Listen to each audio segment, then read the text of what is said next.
England's hopes of creating history at the Adelaide Oval were given short shrift by Australia, who wrapped up the second test before tea on day 5. Needing a further 178 runs to complete an incredible victory, England's dreams lay in tatters as Australia won by 120 runs to go 2-0 up in the series and head to Perth in rampant style.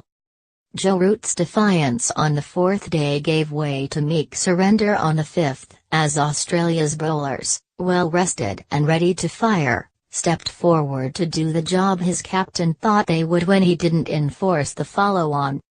Steve Smith might have had a few of his decisions in this game questioned, but despite the odd difficult moment, it was again the Aussie skipper smiling at the end.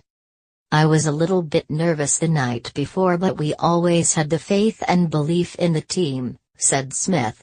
"I haven't thought too much about the follow-on. We won the game and it doesn't make any difference anymore." And now that the warm glow created by England's fight back in the 3 and 4 innings has been replaced by the harsh reality of defeat, it is clear that this Ashes series stands on the precipice of being a tour from hell.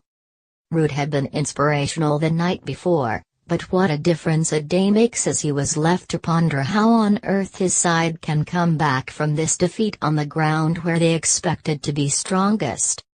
He was happy with the fight back shown on day 4, even though he knows that it wasn't enough to make a real difference.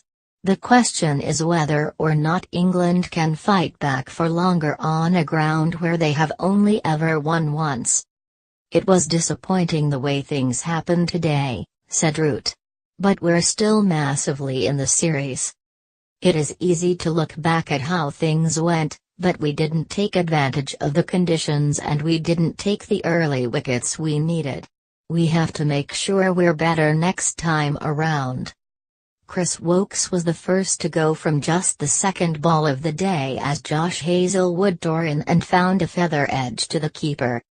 England, though, could be more than a little miffed that the same evidence used to overturn a decision and allow Peter Hanscombe to continue batting was not deemed enough for Woakes. The killer blow for England, though, came in Hazlewood's following over when a much clearer edge on the end of Root's bat had him walking back to the pavilion without adding to his overnight 67. From there it was more or less a procession, with the second new ball killing off the game in the hands of Mitchell Starc, who ended with 588. Follow all the latest scores and developments below.